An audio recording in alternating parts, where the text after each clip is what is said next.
Okay, so 3.6 is called the fundamental theorem of algebra. That is something that we talked about last year. We'll see if you guys can remember what that is. And we're finding all zeros of a polynomial function, so real and complex. So before we were finding real zeros, irrational and rational, and now we're going to add complex into the mix, and we're also going to talk about multiplicities. So multiplicities are when a zero occurs more than once. I believe we even talked about earlier this year what that's going to look like on the graph. Do you guys remember? If you have a multiplicity, what you see on the graph? Yep, if there's an even multiplicity, okay, then the graph is going to touch the x-axis but not cross it. Okay, and that's what your next question is. How can you tell from the graph whether or not a polynomial contains a zero with a multiplicity? There are two cases. So your two cases are you can have an even multiplicity. Okay, and when you have that, you're just going to draw a rough sketch of a graph, what that might look like. It touches the x-axis but does not cross it. Okay, so this is where the multiplicity would be.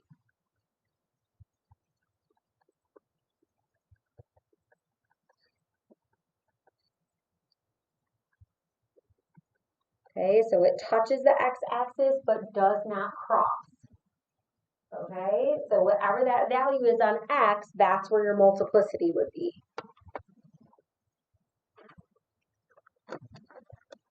And then we can also have an odd multiplicity.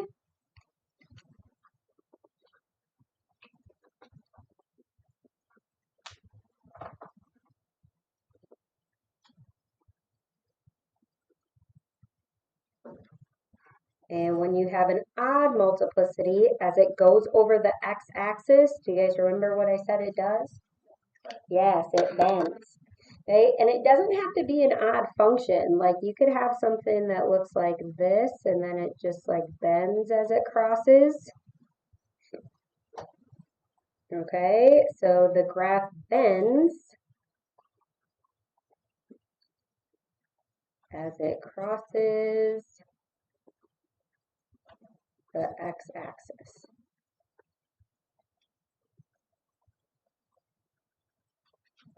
Okay, and then so that means you have a multiplicity of 3 or 5 or 7. The even multiplicity means you have a multiplicity of 2, 4, 6, 8. Okay, so this would be multiplicity of 2 or 4, dot, dot, dot, keeps going. Okay, this one will be a multiplicity of 3 or 5, and then that keeps going. Okay, these are the most common ones we're going to see. We're not going to get too crazy. Okay, so when you're finding all zeros of the polynomial, that's going to include rational, irrational, which are both real zeros, and your complex zeros. So for part A, we have P of x equals 2x to the 4th minus 7x cubed minus 4x squared minus 50x minus 25. Okay, and then I want you to answer how many zeros you need to find.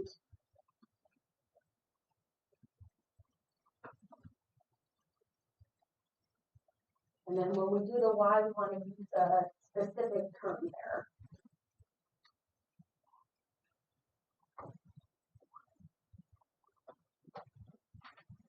Okay, so Micah, how many zeros do we need to find for this? 4, and then what was your reason why? Exactly, so it's the degree, okay? So, because the degree is 4. Remember, the degree is just the highest exponent. Okay, I want you to use that key term, the degree. This is the fundamental theorem of algebra. Okay, that the degree is going to correlate to the number of zeros.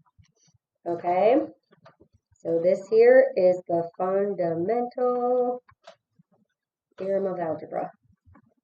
One time I went to Quiz Bowl because they have like a teacher versus student, and one of the questions was about the fundamental theorem of algebra. I was so excited. It's one of the only things I know. Any of you are in Quiz Bowl, respect. There's so much stuff. Yeah. There's a lot of complex things in there. Okay. All right. So step one. So we talked about this. Okay, with the finding the possible zeros. When you are finding the possible zeros, you can use the rational roots theorem to find those possibilities. And those are going to help you when you have not whole numbers. I'm also fine if we go to our graph and find the x-intercepts. Okay, now if it's degree 4, how many times do we have to do synthetic division to get to a quadratic? 2, because every time you do synthetic division, you're dividing by something that's exponent of 1, right? So if you divide x to the 4th by x, you get x to the 3rd, and then when you divide that by x, you get x squared. So you have to find 2 x-intercepts that are going to be rational values. Okay, so when we plug this in, we have 2x to the 4th minus 7x to the 3rd minus 4x squared minus 50x minus 25. Okay, we're going to graph. Or some of you like using your table. Okay, so this is nice. You can only see 2 on there. If you can only see 2 on there, what does that mean the other 2 are? Imaginary. Okay, yep, and you could have a multiplicity. Yep, if there's a bend, that's another case you would see. So I can see this is 5. Okay, this is going to be a fraction. So that's where you want to think of, like, what are your possible zeros? Your P over Q. So we have the factors of 25, sorry, not 2, 1 plus or minus 1, plus or minus 5, plus or minus 25 on the top. On the bottom is plus or minus 1 and plus or minus 2. So when you're thinking of the possible zeros, you know everything divided by 1 is itself, so it's all of these. We found the actual one, and then when you divide everything by 2, you have 1/2, you have 5/2, you have plus or minus 25/2. So these are all the possibilities. Based on this list, you can figure out what zero that is. Or some of you like to use the zero feature on your graphing calculator. That's fine too. And so what is that other zero that we're going to use in synthetic division? Negative 1/2. Okay, so you don't have to do the list of the rational zeros. That's just going to help you when you're trying to find out what your other x-intercept is. Okay, so the possible zeros are going to be your x-intercepts. You're finding their actual ones. Okay, all right, so now we're going to check the actual zeros using synthetic division. So I said, bless you, use your graph to help. That's what we did for these, your x-intercepts. Okay, and then from there, bless you, you are going to set up your synthetic division. So you have x to the 4th, x cubed, the x squared coefficient, your x coefficient, and your constant. Okay, and then when you're setting up your synthetic division, I don't care if you guys put your numbers up here as 5, but I do need to see like this shape here. All right, and then remember you always drop the first value down. 2 times 5 is 10. 3 times 5 is 15. 55. Yay. So if your remainder is 0, you know that 5 is going to be one of your zeros. So I'm actually going to put that on my line down here because I know that's one of my zeros. And then when I do my second synthetic division, I'm going to drop down the 2. Okay, and then 2 times negative 1/2 is negative 1. And then you have to put that here. So 3 minus 1 is 2. 2 times negative 1/2 is negative 1. Negative 5.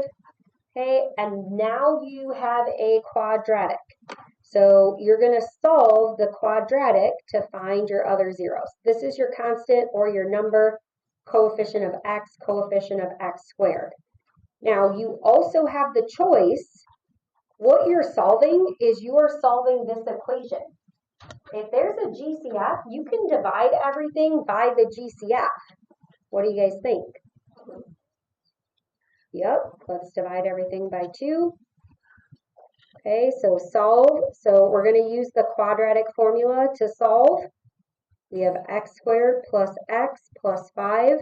And if you can get those numbers down, that's just going to make the simplification easier. Okay, so my A is 1, my B is 1, my C is 5. So I'm going to do the opposite of B, plus or minus B squared minus 4AC divided by 2 times A. All right, so I want you to go ahead and simplify that.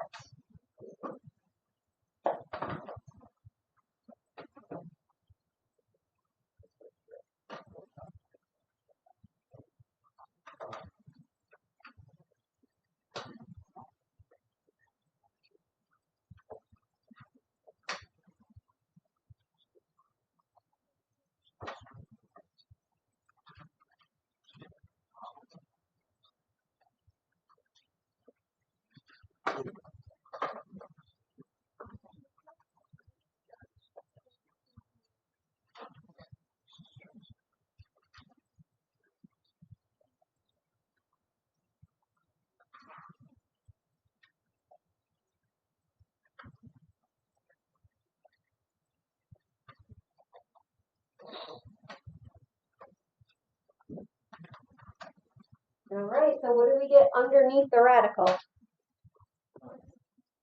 Yep, negative 19. So this is 1 minus 20.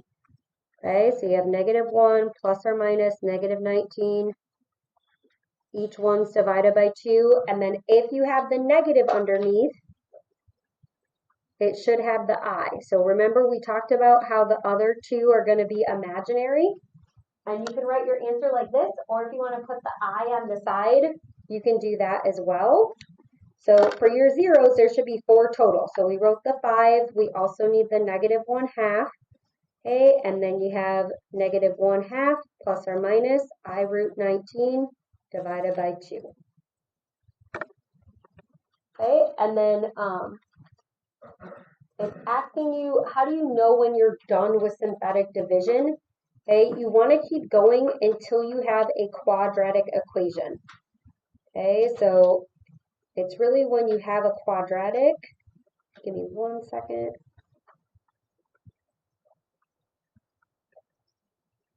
Okay, so when you have a quadratic equation, so you have 3 terms and a remainder of 0, or in rare cases, when you can factor the cubic polynomial. Okay, but that's going to be rare, especially now that we're moving into imaginary. Okay, and then I think somebody had a question. Oh, please. How come step 2 at the end, why did you divide by 2? Oh, so that is actually an optional step. If you have a GCF, so a value that goes into all of them, because you are solving to find the other zeros, you are going to set the quadratic equal to 0 and solve. Okay, and because you're doing that, if there's a number that divides into all of them, you can divide both sides so that you're working with smaller numbers here. You do not have to do that. And if you don't do that, when you get here, you'll just have some extra simplification. So you'll have a bigger number under the radicals, and you'll take that perfect square out, and then your simplification will still end up being negative 1/2 plus or minus I root 19 over 2. So the whole goal of that is to work with smaller numbers. All right, and then for part B, we have p of x equals x to the 5th minus 2x to the 4th plus 2x cubed minus 4x squared plus x minus 2.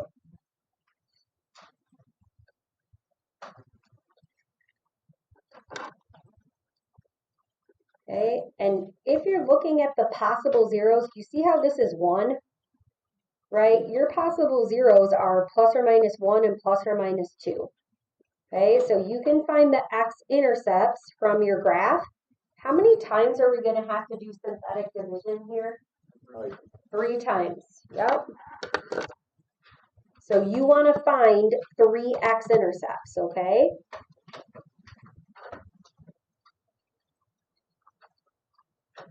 And again, the reason why we want to do it 3 times is to get down to a quadratic.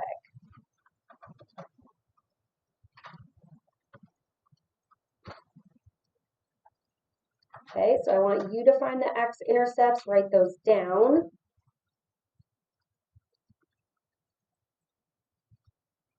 Let's see if we can find 3 of them.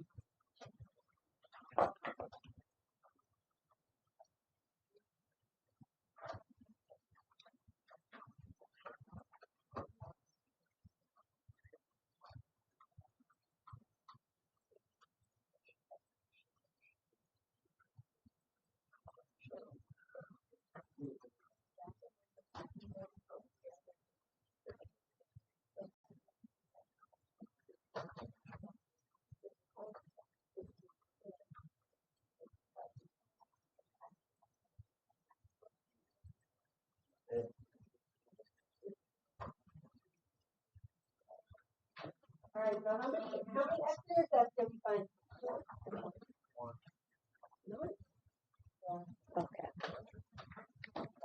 Okay, so according to our graph, we just have 1 x-intercept here.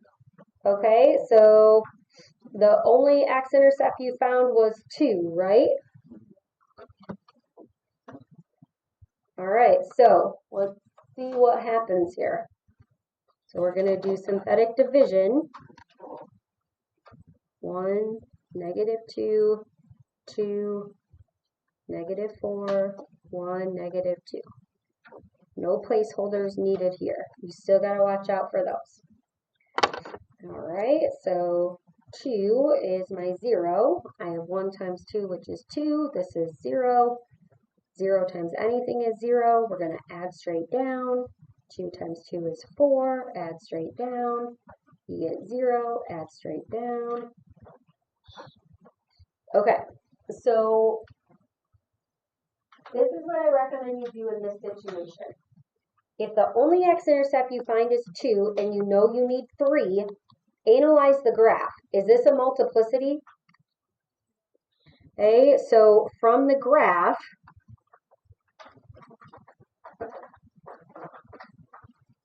there is no indication of another real 0. Because that's the first thing you want to check, to see if you have to use 2 twice, see if there's a bend, see if there's, I call it a touchback, where you touch it and it doesn't go through. Okay, so this includes multiplicities, because really that's the first thing you check for. Okay, so if that happens, that means this is going to be a special equation. And so we're going to write it out and we're going to try to solve it by factoring. Okay, so we're going to use synthetic division, which we just did, and try to solve by factoring, including multiplicities. Okay, because the first thing I do want you to look for is a multiplicity, a bend, or I want to say a snap. Okay, so or a touchback, okay, where it touches and doesn't cross. If that doesn't happen, then remember, this is your remainder, this is your number term, your x squared, your x cubed, your x to the fourth. So I wanted to do this one with you because it is a special case. All right, so the equation that you have is 1x to the fourth plus 2x squared plus 1 equals 0. Okay, so we're going to try to factor that. So anytime it's x to the fourth, you're going to split it up into x squared and x squared. Okay, that's why the middle is x squared. And then the only thing that multiplies to 1 is 1. Okay, this is not a difference of two squares, it's a sum of two squares. And so what we're going to do, just like when we solve by factoring, we write each factor equal to 0. We're allowed to do that because anything multiplied by itself or anything multiplied by something else that is equal to 0, we know one of these has to be 0. Okay, so when we solve, these are both the same thing. You have x squared equals -1. You have x squared equals -1. So we're going to take the square root. What's the square root of 1? 1. So the square root of -1 is plus or minus what? I. Yep. So it's plus or minus I.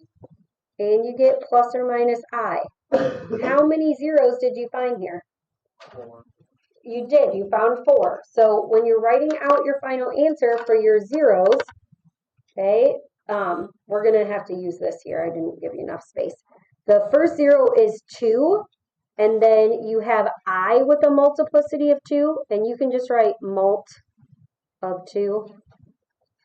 Okay, and then you also have -I with a multiplicity of 2. I want you to write out both of them since they each have a multiplicity. If it's just a multiplicity of 1, then yeah, just write out your plus or minus I. Is there another way you guys have written out multiplicities in the past? Yeah, you can write it out. Yeah. I'm just writing it out now. Like I, comma I, negative I, comma negative I. No. Okay. I Oh, okay. Will you put multiplicity for me, like the MULT, the multitude? And I do want you to somehow say the multiplicity, okay, so that we know that term. Okay, so instead of doing like I and then another I want you to say the multiplicity of 2, okay?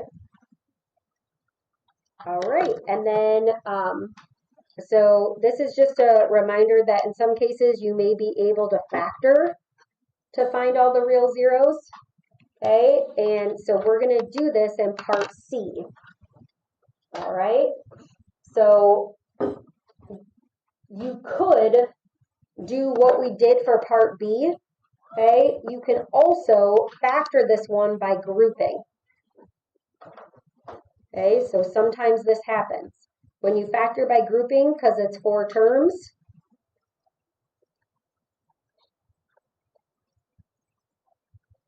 and again, there's multiple ways to do this one, okay? I just want to show you that it works if you factor by grouping. So if you have x to the 4th that you take out of both of those, that's what they have in common. When you factor by grouping, you're always looking for the GCF there. So we're going to take out -4 to get x squared minus 1.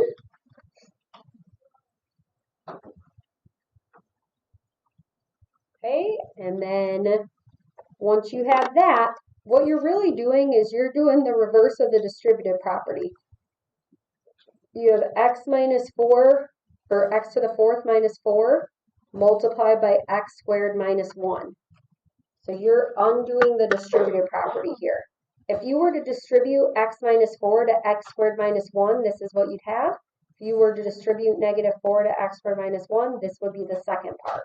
So you are just rewriting that. Okay, now you can also factor this down. Isn't this the difference of 2 squares? Okay, so this would be x squared minus 2 and x squared plus 2. And then this is going to factor to x plus 1, x minus 1. Notice that this one, the directions are not going to say that you have to solve by factoring. So this is one where you could set it equal to 0 at that point. Okay, and then from here, we're just going to set everything equal to 0. X squared minus 2 equals 0. X squared plus 2 equals 0.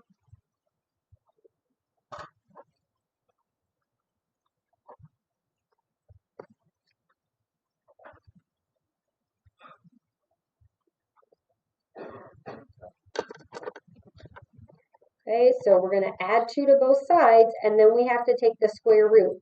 When you're taking the square root, just make sure that you show that step, and then you are going to have that plus or minus in front.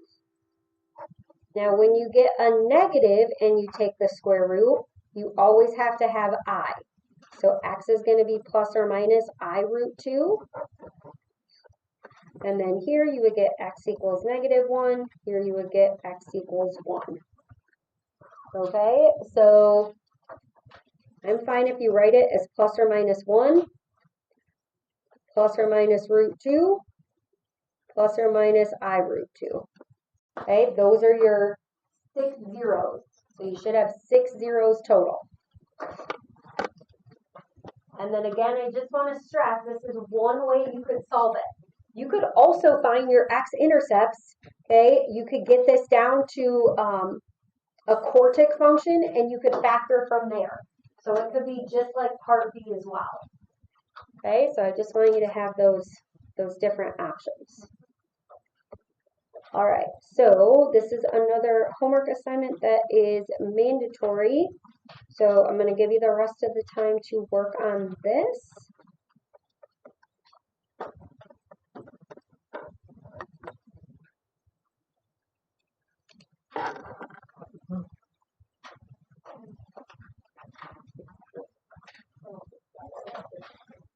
Miss Whipple, can I have my